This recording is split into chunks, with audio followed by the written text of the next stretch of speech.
이 스튜디오에 낯선 분이 한 분 등장하셨네요. 전 진짜 개인적으로는 처음 뵀거든요. 네, 라디오 즐겨 들으시는 분들에게는 익숙한 이름, 또 목소리일지 모르겠네요. 직접 소개 부탁드립니다. 안녕하세요. 네, 안녕하세요. 영화 애호가 김세윤입니다. 니신가 했더니 되게 어색하지? 네. 네, 반갑습니다. 네, 반갑습니다. 네, 애호가라고 불러드리면 될까요? 네. 어떻게 기자도 하셨고요. 라디오 그쵸. 방송 작가로도 일하셔가지고 저희가 어떻게 불러야 될까 네. 고민했거든요. 한 가지 일을 꾸준히 못한 사람의 단점이고요. 그만큼 다재다능하다는 거죠? 한 우물을 파지 못해서 그런 건데, 한국의 영화평론가가 너무 많다고 생각을 하고요. 개인적으로는 약간 평론가와 애호가가 영화를 보는 태도가 좀 다르다는 생각에, 저는 평론가는 못 되겠다. 애호가로 살아야겠다. 생각을 한 계기는, 평론가는 쉽게 설명드리면 어떤 영화를 향해서 엄지손가락을 올릴까 내릴까를 고민하는 사람이라면, 영화 애호가는 그냥 내가 손을 내밀어서 그 영화의 손을 잡아줄 것이냐 말 것이냐를 고민하면 되니까, 저의 심성에는, 부드러운 사람이구나. 저의 이 고운 심성에는 네. 영화 애호가가 맞지 않나. 포장이 또 그럴듯해요. 제가 얼마나 고민을 했겠습니까? 영화 평론가라는 명칭을 안 쓰는 순간부터 사람들이 왜 쉽게 쓸 수 있는 걸 안 쓰고 낯선 영화 애호가를 쓰냐고 자꾸 물어볼 때마다 답이 필요해서 프로그램 만드시는 분들이 애호가가 약간 좀 급이 떨어진다고 생각하셔서 좀 망설이시더라고요. 그래서 그런 게 아니라는 걸 항변하고자 네. 조금 전에 생각해냈습니다. 조금 전에 생각한 것 같지 않은 네. 따뜻한 답변. 영화 애호가 김세윤 애호가 어떻게 불러야 될까요? 네, 그냥 김세윤 씨. 네. 네, 모셨습니다. 오늘 첫 시간이에요. 네. 네, 김세윤 씨와 함께하는 저희 담당 프로듀서 한재희 선배가 강력 추천하셨던 분이에요. 네. 섭외 전화 받으셨죠? 어떻게 받으셨나요? 일단 전화기를 열고. 아이고야. 네.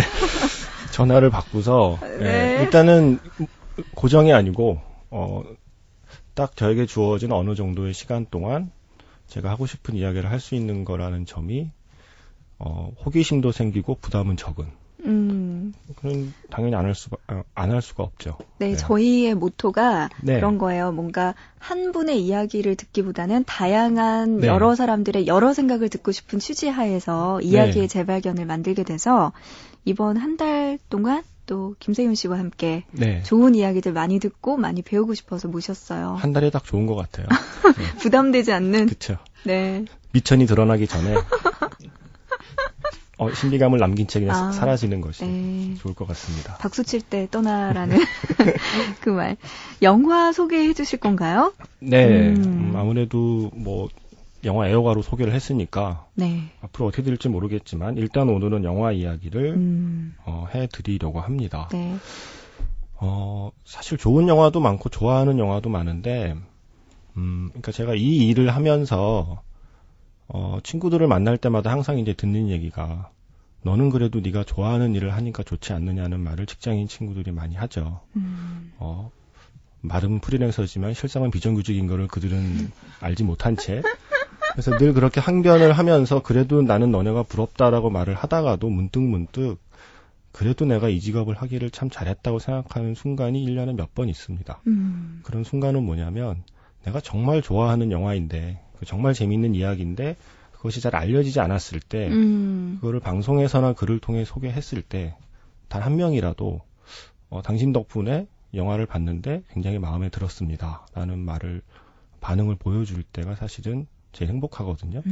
그런 점에서 제가 좋아하는 많은 영화 중에 그 중에서 상대적으로 한국에서 가장 알려지지 않은 너무나 안타까운 영화가 있어서 이 섭외를 받자마자 사실 이 영화를 소개하기 위해서라도 이거를 해야겠다는 생각이 들었습니다.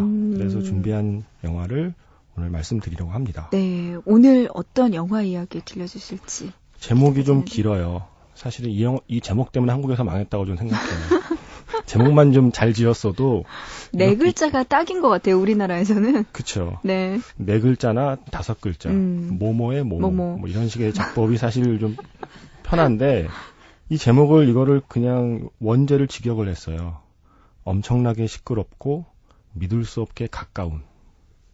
이거잖아요. 너 영화 봤니? 뭐 엄청나게 시끄럽고 뭐죠? 믿을 수 없게 믿을 가까운. 수 없게 가까운이라는 영화 봤니라고는 쉽게 안 물어보겠죠. 그렇죠. 네. 그런 제목을 입에 올리는 순간 쟨 이상한 영화를 보는 애로 낙인 찍힐까봐 섣불리 말도 못 꺼내게 되는데 이게 2012년 작품이고요. 무려 톰 행크스가 주연을 했고 산드라 블록도 함께 출연을 했고 아니 이런 대배우들이 네. 나오는데 감독은 빌리 엘리엇을 만든 스티븐 달들이 감독이고 아카데미 작품상 후보에 올랐고 그런데 개봉도 못하고 바로 DVD와 IPTV로 한국에서는 그렇게 가버린 국내에서는 개봉도 네, 못한 개봉도 못하고 그야말로 비운의 웬일이지? 작품입니다. 어머나 아까워라. 근데 이 영화를 본 많은 사람들의 첫 번째 반응은 이 영화를 왜 개봉 안 했지? 왜 이거를 나는 극장에서 볼 기회를 얻을 수조차 없었던 거지라는 반응을 보일 정도로 굉장히 좋은 영화입니다. 그렇군요. 그래요. 엄청나게 시끄럽고 믿을 수 없게 가까운이라는 영화. 네. 2012년도 영화라고요? 네네. 네. 한번 소개해 주시죠. 노래 듣고 와서 한번 이야기 나눠볼까요? 예, 먼저 이 영화의 타이틀곡이고요. 네. 이 엄청나게 시끄럽고 믿을 수 없게 가까운의 원제가 타이틀곡 제목입니다. Extremely Loud, Incredibly Close 라는 곡이고요. 음악 감독은 알렉산드르 데스플라인데 국내에는 새끼라는 영화의 음악을 만든 제가 요즘 가장 사랑하는 가장 촉촉한 음악을 만드는 영화 음악가의 아주 멋진 스코어입니다. 네, Extremely Loud, Incredibly Close 들어보시죠.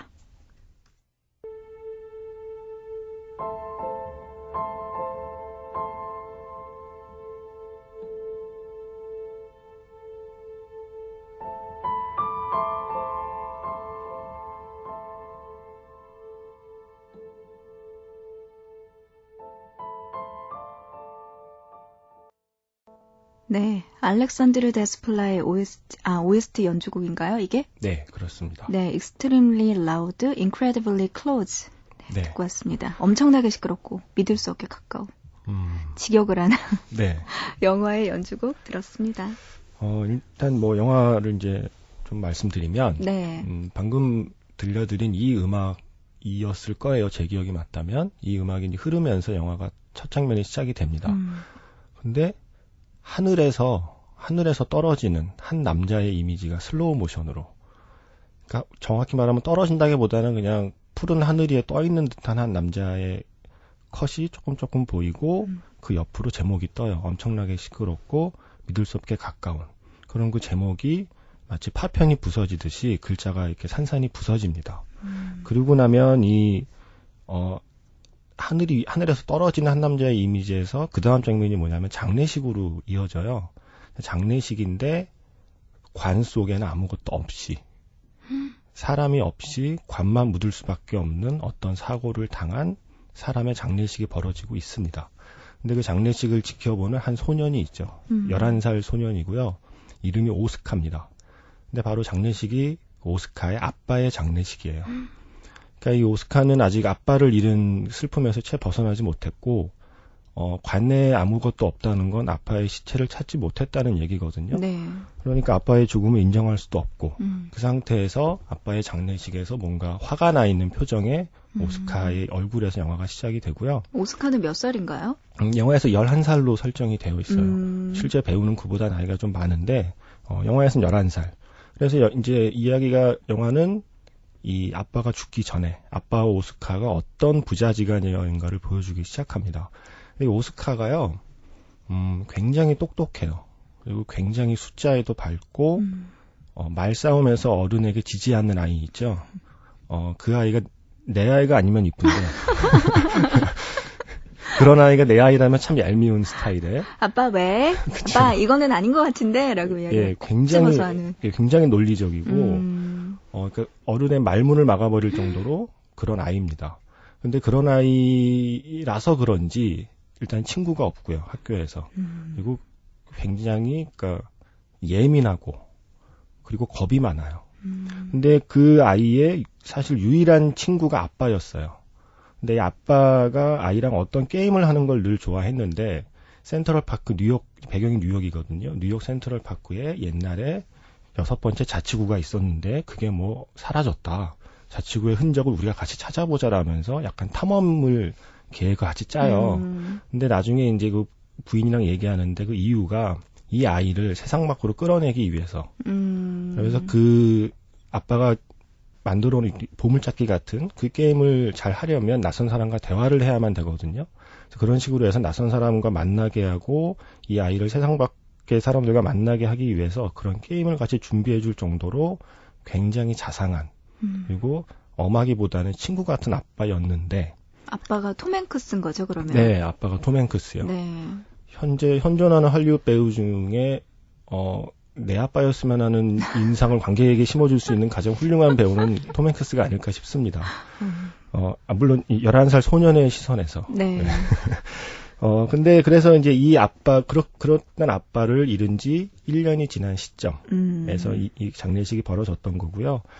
바로 그 아빠가 시체를 찾지 못하게 죽음을 맞이할 수밖에 없었던 이유가 밝혀집니다.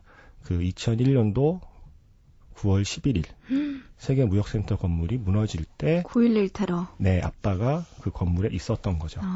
그래서 1년 동안 이제 이 아이는 아빠에 대한 추억 때문에 아빠 생각 때문에 그 아빠가 있던 서재의 그 방에도 들어가 보지 못해요.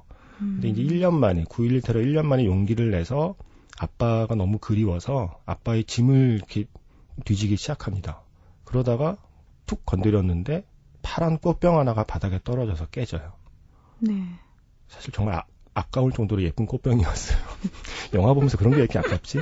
근데 그릇을 좋아하시는군요, 이제분이. 네, 그렇죠. 파란 꽃병 정말 네. 예뻤거든요. 근데 파란 꽃병 안에 하나의 봉투가 나오고요. 그 봉투 안에 열쇠가 들어있어요. 그러니까 이 오스카가 그때부터 이 오스카의 질문이 시작됩니다. 이 열쇠는 무엇인가? 아빠가 혹시 이 열쇠를 나에게 남긴 것은 아닌가? 혹 이 열쇠에 맞는 열쇠가 있다는 건 그 열쇠로 잠근 무엇이 있다는 건데 그거를 찾아낸다면 아빠의 흔적을 찾을 수 있지 않을까 하는 생각에 동네 열쇠공 할아버지를 찾아가죠. 이 열쇠가 도대체 어디에 쓰이는 건지는 나는 모르겠다. 그런데 혹시 이게 단서가 되지 않겠니 하고 봉투를 뒤집어 보여주니까 거기에 오스카가 발견 못했던 글씨가 써 있습니다. 블랙. B-L-A-C-K. 검은. 네. 근데 이게 아마 블랙이라는 것이 열쇠공 할아버지의 추측은 사람 이름이 아니겠느냐. 혹시 블랙이란 사람에게 주려고 했던 열쇠이거나 블랙이란 사람에게 받았던 열쇠가 아니겠느냐라는 얘기를 해줘요. 그래서 이 아이가 뉴욕에 있는 블랙이란 성을 가진 모든 사람을 내가 만나야겠다.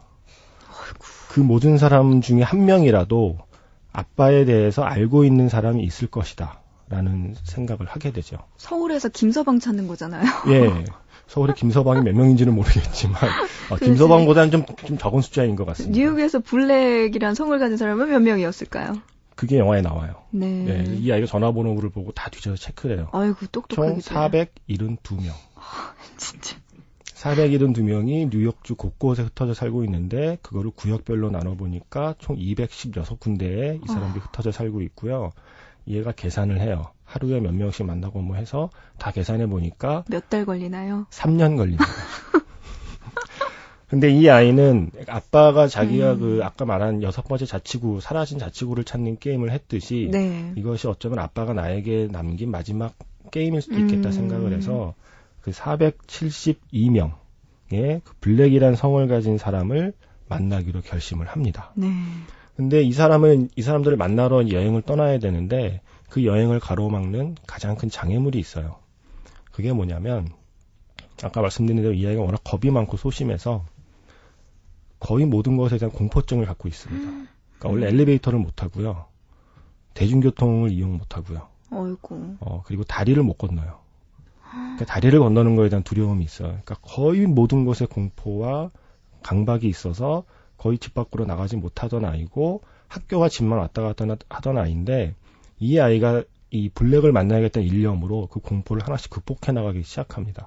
근데 거기에 좀 이 영화에 좀 예민한 점이 드러나는데 9.11 테러 이후에 이 아이에게 엄청난 공포의 목록이 추가된 거예요. 비행기, 사람들의 소음. 근데 사실 그건 우리가 일상에서 만나는 거의 모든 거거든요. 9.11 테러 전만 해도 좀 괜찮았는데 9.11 테러 이후에는 어린아이의 울음소리, 사람들의 비명, 뭐 어디서 나는 연기, 모든 게 다 공포가 된 거죠. 그 중에 가장 인상적으로 제가 기억나는 게 어딘가를 올려다보는 사람들의 모습.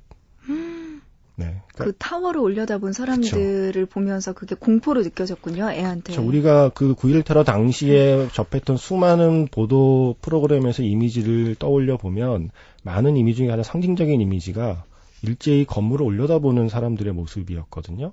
그러니까 이 아이에게는 그게 트라우마로 남아서 길을 가다가도 그냥 뭐 우리가 살다 보면 건물을 올려다볼 수 있잖아요. 간판을 볼 수도 있고 그런 사람들의 모습들까지도 보는 것이 공포라서 밖으로 못 나가던 아이가 되어버렸습니다. 지난 1년 안타깝네요. 동안. 예.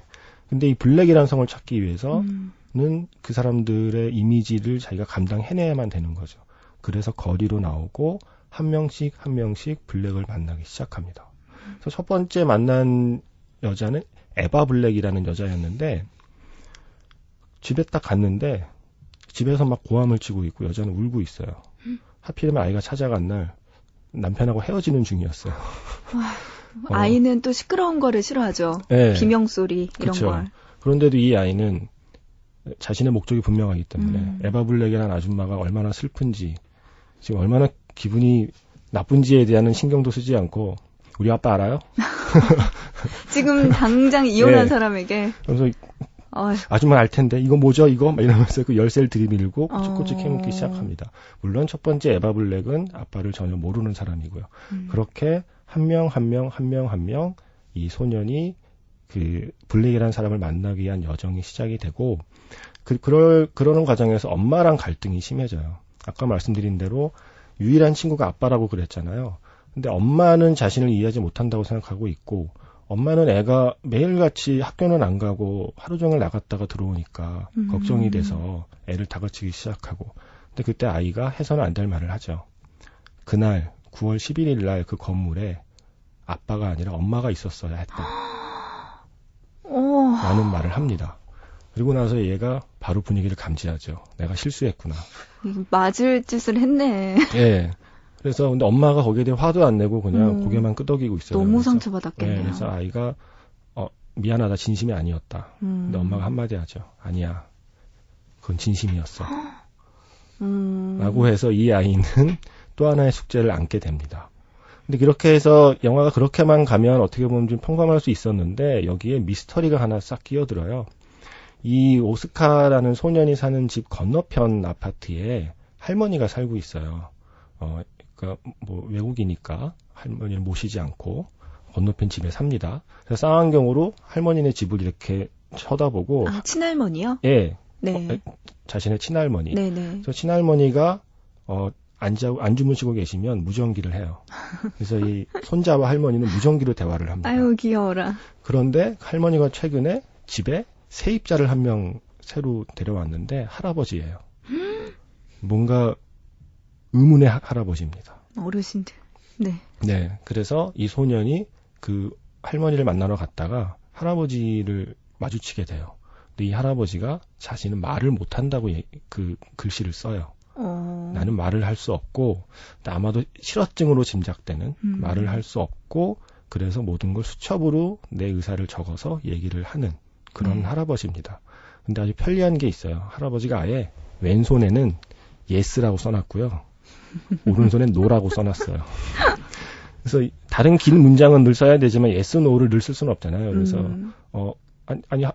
그 할아버지는 할머니랑 무슨 사이예요? 뭐 하다가 뭐 할머니 친구예요? 그러면 yes 하고 왼손을 들여보이고 이런 식으로 이 아이가 할아버지와 그 관계를 맺기 시작합니다.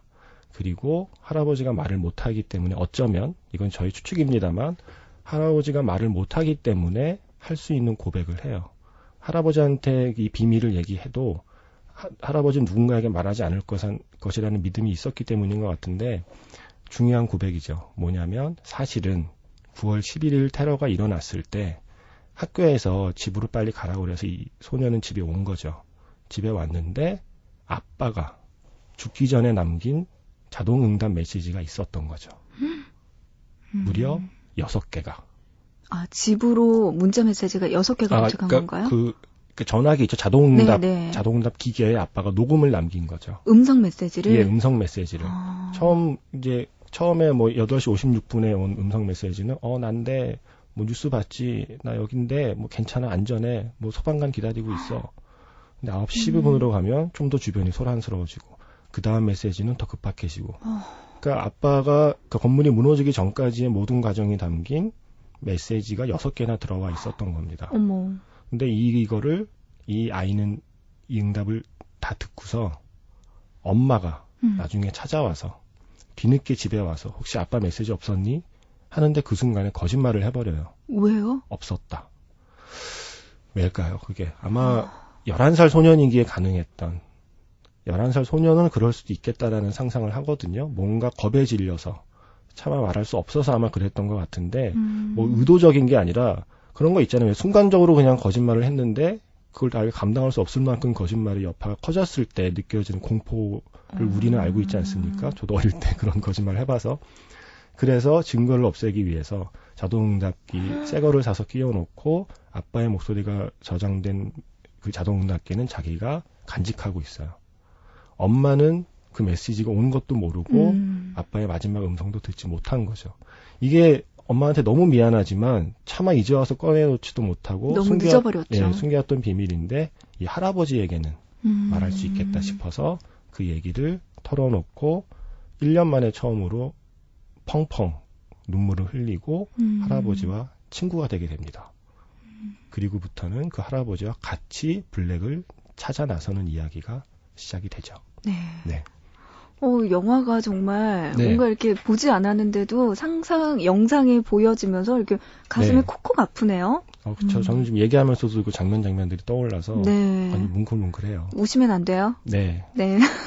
조금 참아주시고. 노력하겠습니다. 네. 노래 한 곡 듣고 와서 이야기 더 나눠볼게요. 이 영화의 사운드 트랙은 다 스코어로 구성이 되어 있어서 이번엔 가사 있는 곡을 골랐고요. 네. 아까 말씀드린 대로 이 영화의 감독이 스티븐 달드리가 만든 가장 유명한 작품이 빌리 엘리엇이죠. 네. 같이 역시 소년이 주인공인 영화여서 그 빌리 엘리엇 중에서 티렉스의 코스믹 댄서 준비했습니다. 네, 지금 들어보시죠. I was dancing when I was 12. I was dancing when I was 12. I was dancing when I was out.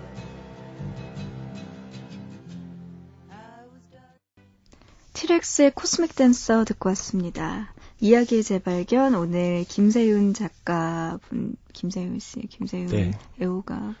김세윤 기자였고 작가였다가 지금 영화 애호가인 김세윤 씨입니다. 네. 씨라는 말이 잘 안 붙어서. 그런가요? 네, 어르신인데. 네. 어르신. 아닌가. 저보다 어르신이어서. 네, 아무튼. 어제 태어나 처음 듣네요, 어르신이라는 표현은.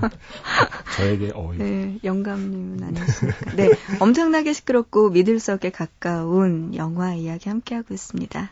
네, 그래서 영화가 처음에는 그냥 한 소년과 아버지의 이야기처럼 시작이 되다가 중간에 이 비밀을 갖고 있는 뭔가 말을 하지 않는 할아버지가 등장하면서 이야기는 할아버지와 어린아이의 영화로 바뀌어요. 그러니까 약간 우리 예전에 시네마 천국 같은 느낌의 네. 어떤 그냥 모든 이야기를 그러니까 나이 드신 어르신이 잔소리를 하지 않고 말을 들어만 준다는 거는 굉장한 능력입니다.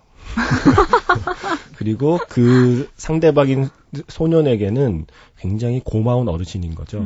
그래서 이 절대 말하는 법이 없는 그리고 자기 말을 다 듣고 고개만 끄덕여주는 할아버지를 만나서 이 소년이 처음으로 이제 세상 밖으로 나갈 때 든든한 친구 한 명이 생긴 거죠. 그때부터 영화는 할아버지와 소년의 이야기로 이제 그 전개가 되기 시작하고요. 그렇게 해서 이 대중교통은 정말 이용하고 싶지 않았지만 처음에 다리는 어떻게 건넙니다. 처음에 에바 블랙을 만나려면 다리를 건너가야 해서 다리를 건너는데 이 재밌는 게 오스카가 조금이라도 겁을 덜 내려고 탬버린을 하나 들고 탬버린을 치면서 소리를 치면서 다리를 건너가요. 귀여워. 다리 건너는 순간을 잠시나마 어떻게 좀 생각 안 해보겠다고 그런 식으로 하나하나 극복해 나가는 자기가 무서워했던 것들을 극복해 나가는데 그 할아버지가 대중교통을 타자고 그러죠. 난 나이가 많아서 걷지 못한다. 그래서 어쩔 수 없이 할아버지 때문에 대중교통을 타면서 그것도 극복을 하게 되고 하나하나 그러니까 아버지가 남긴 것으로 짐작되는 열쇠의 주인을 찾아 나서는 여정에서 아버지가 그렇게 고쳐주고 싶어 했던 아이의 어떤 그 공포나 강박 이런 것들이 하나하나 치유되기 시작하는 거죠. 그 아버지가 남긴 수수께끼를 풀면서. 그리고 또 하나 이제 이 영화에서 좀 인상적인 그 이야기의 설정은 이렇게 해서 472명의 물론 이 472명을 다 만나는 걸 영화가 보여주진 않습니다. 그랬다면 아마 미니 시리즈가 됐을 텐데 472명을 만나는 과정의 몇몇을 보여주는데요. 그 과정에서 소년이 어떤 걸 알게 되냐면 이렇게 슬프고 아프고 힘든 사람이 나 혼자가 아니라는 걸 알게 되는 거예요. 그러니까 9.11 테러에서 수천 명의 뉴욕의 시민이 죽었잖아요.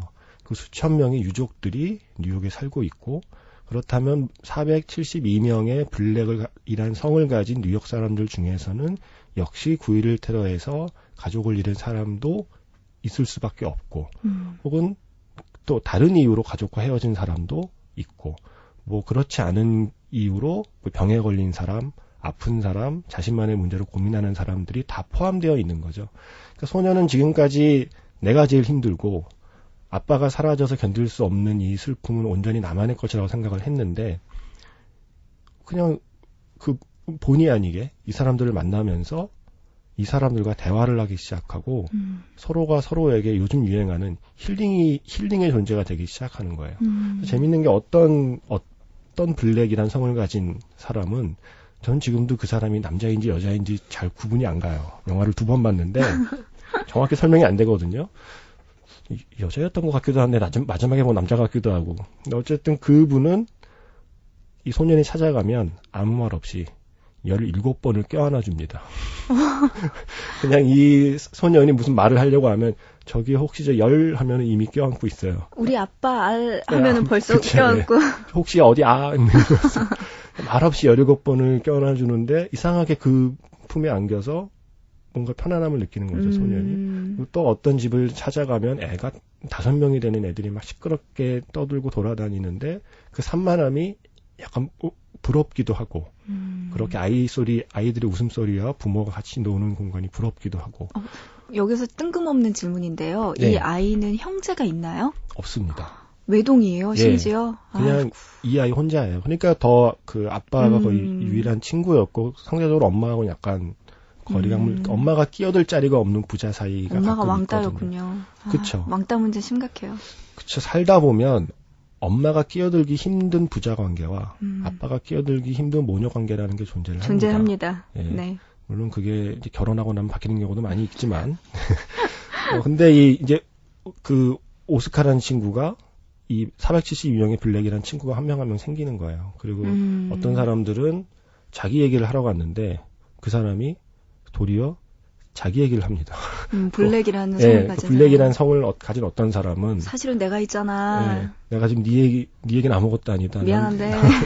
난 얼마나 힘든지 아니. 그럼 얘는 자기 아빠 아냐고 단순한 질문 하나 던지러 갔다가 그 사람의 인생 이야기를 다 듣고 하루 허탕치고 그냥 돌아오게 돼요.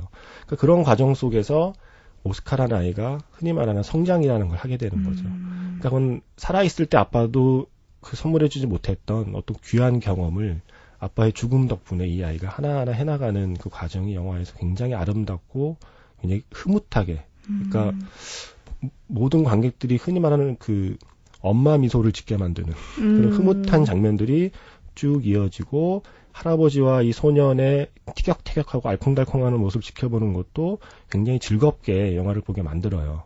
그런데 그렇게 흘러가다가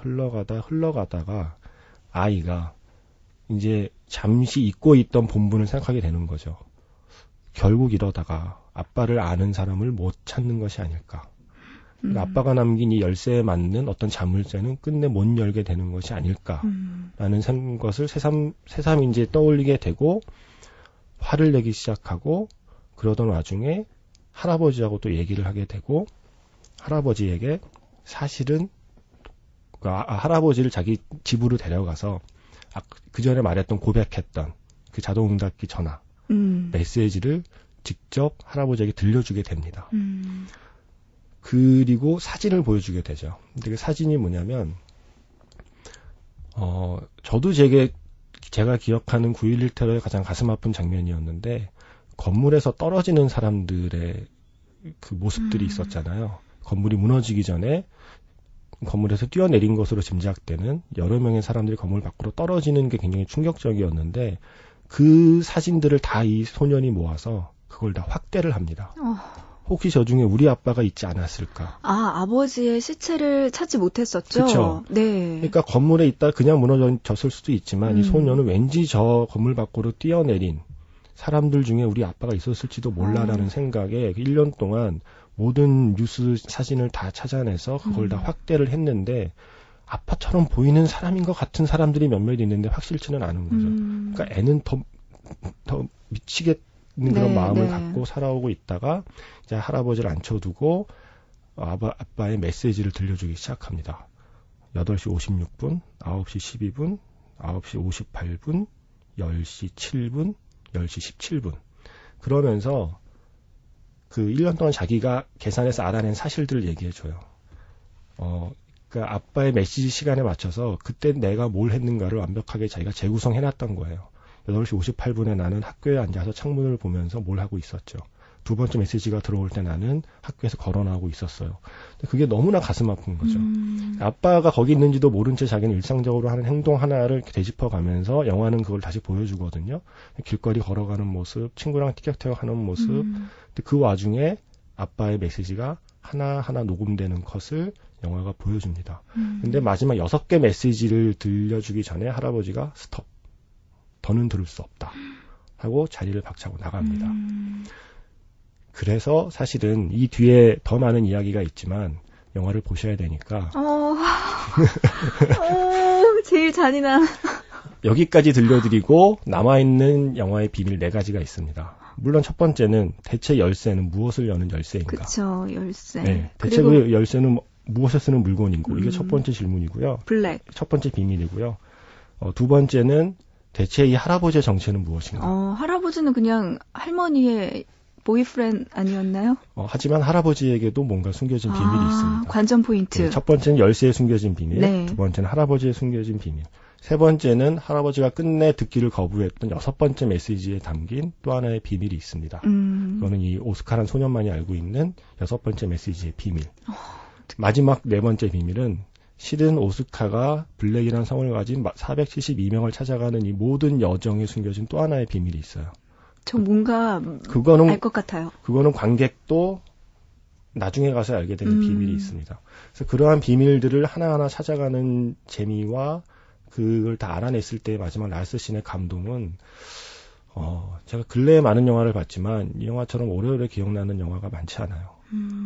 아마 그거는 한 소년의 성장 영화를 9.11 테러라는 이야기와 결부시켜서 결국엔 가족 영화로 마무리 짓는 이 시나리오와 감독의 연출 솜씨에 정말 감탄할 수밖에 없고요.